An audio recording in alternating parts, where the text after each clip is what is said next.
नमस्कार, स्वागत है आपका साधना प्लस न्यूज में। मैं हूं आपके साथ श्रुति। चोर चोर मौसेरे भाई, ये हाल है मध्य क्षेत्र विद्युत वितरण कंपनी का। यहाँ मुखिया से लेकर निचले पायदान का हर अधिकारी भ्रष्ट मानसिकता का शिकार हो चुका है। विभागीय मंत्री व प्रमुख सचिव सावन के अंधों की आंख बंद करके इस भ्रष्टाचार को बढ़ावा दे रहे हैं। ऐसे ही एक मामले पर देखिए हमारी ये ग्राउंड रिपोर्ट।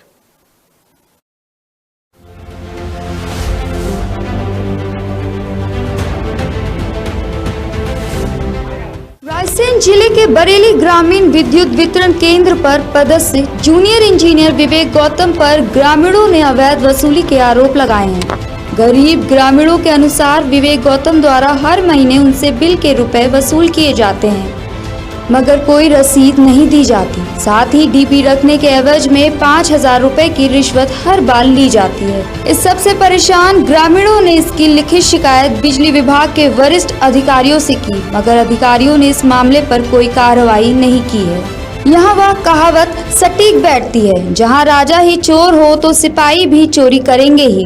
मध्य क्षेत्र विद्युत वितरण कंपनी में निचले स्तर से लेकर ऊपर बैठे अधिकारियों को रिश्वतखोरी, अवैध वसूली व घोटाले की छूट विभागीय अधिकारी के संरक्षण के चलते मिली हुई है। वहीं इस मामले में सीजीएम अमृतपाल सिंह से जब पक्ष जानने की कोशिश की गई तो वह मीटिंग का बहाना बनाकर सवालों से भागते नजर आए।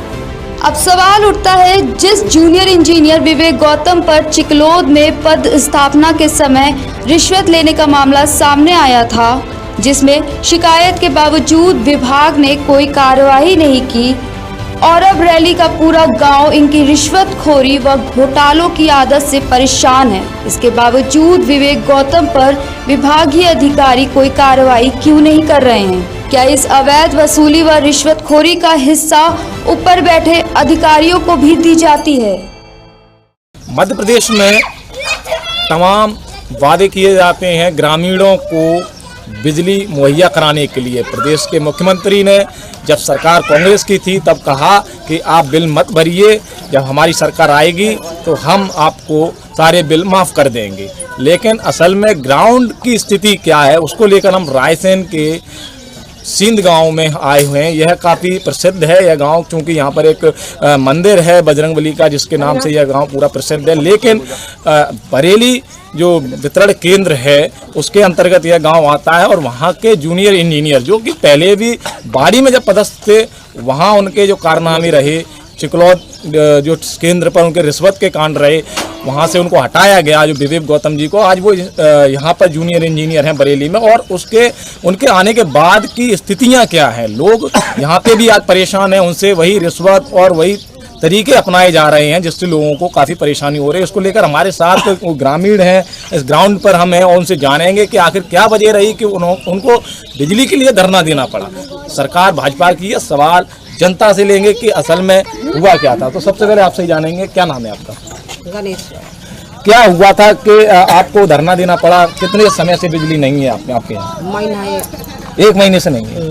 अच्छा, आप बिल नहीं भरते हैं? बिल भरते जी, रसीद नहीं दे, हम कहाँ करें? कौन किसको आप कहाँ भरते हैं बिल? बिल गौतम जी जी। नगद पैसा देते हैं क्या? नगद जी। तो लगभग हर महीने जो आरोप है कि हर महीने नगद पैसे विवेक गौतम द्वारा लिए जा रहे थे ग्रामीणों से, और शायद वो जमा नहीं किए गए, इसलिए वो रिकॉर्ड में लगातार ये लोग बिल में ड्यू दिखते रहे। हमारे साथ दूसरे ग्रामीण, उनसे जाने क्या था पूरा मामला, आखिर क्यों आपको धरना प्रदर्शन करना पड़ा? वो यही था सर मामला का। गौतम सर है, वो बहुत खाऊ किस्म के आदमी है। हमको डीपी देते थे, एक डीपी 5,000 रुपये लेते थे। आज तक वे हमें 10 डीपी दे चुके, 50,000 हमसे ले चुके। अब जा के साहब कहाँ तक पैसा दे आदमी? ग्रामीण की जोर कहाँ से? फसल पे पैसे आते हैं, फसल पे दे है। अब पैसा है नहीं इस समय, तो बिना हमारी लाइट डीपी जली डरी 1 महीना से, न पानी है न पंखा चल रहा है, मोड़ी मोड़ा मच्छरों चथरा है, बहुत परेशानियां हो रही है। अब धरना के बाद उन्होंने डीपी हमें दी है। नहीं, धरना देना पड़ा आपको, ये भी एक सवाल है कि आपने कहा कि लगभग 50,000 रुपए आप पे कर चुके हैं। साथ ही ग्रामीणों का जो आरोप है कि वो हर महीने जो पैसे ले जाते हैं, तो वो कितना मतलब आप सही है कि क्या नगद पैसे दिए जाना नगद उचित है? पैसे देते थे लोग बाग, हमने पूछी लोगों से, तो कई वो गौतम सर आते हैं हर महीने पे हमसे पैसे ले जाते हैं बिल के नाम से। अब वो तो जानते नहीं, बेचारे अनपढ़ लोग हैं, वो समझते हैं भैया जमा हो रहे हैं। अब वो पता चला कि भाई कोई जमा नहीं हुए, सब वो फर्जी वो रिश्वत में चले गए। वो सब उन्होंने क्या किया क्या नहीं किया पैसों की ये कोई जानकारी नहीं है। क्या नाम है? आशा भाई आशा जी, यहाँ जो आप बिल भरती हैं किस तरीके से भरती हैं? 2 महीना हर महीना पे 200 रुपए देते हैं, जी। पर्ची कोई देते नहीं है। जी, कौन ले जाता है ये?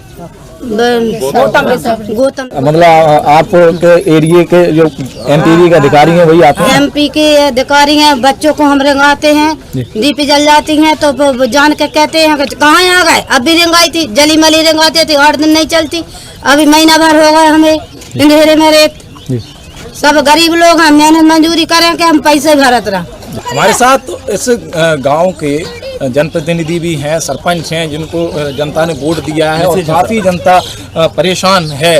तो हम उनसे जानेंगे कि एक जनप्रतिनिधि होने के नाते उन्होंने क्या किया। सरपंच साहब, सबसे चाहेंगे कि आप एक बार इस साइड आ जाएं, जिससे ये जनता पीछे जो खड़ी है, जो जिसने इनको वोट दिया, उन्होंने इस पर क्या एक्शन लिया है। तो सबसे पहले आपसे जानना चाहेंगे क्या नाम है?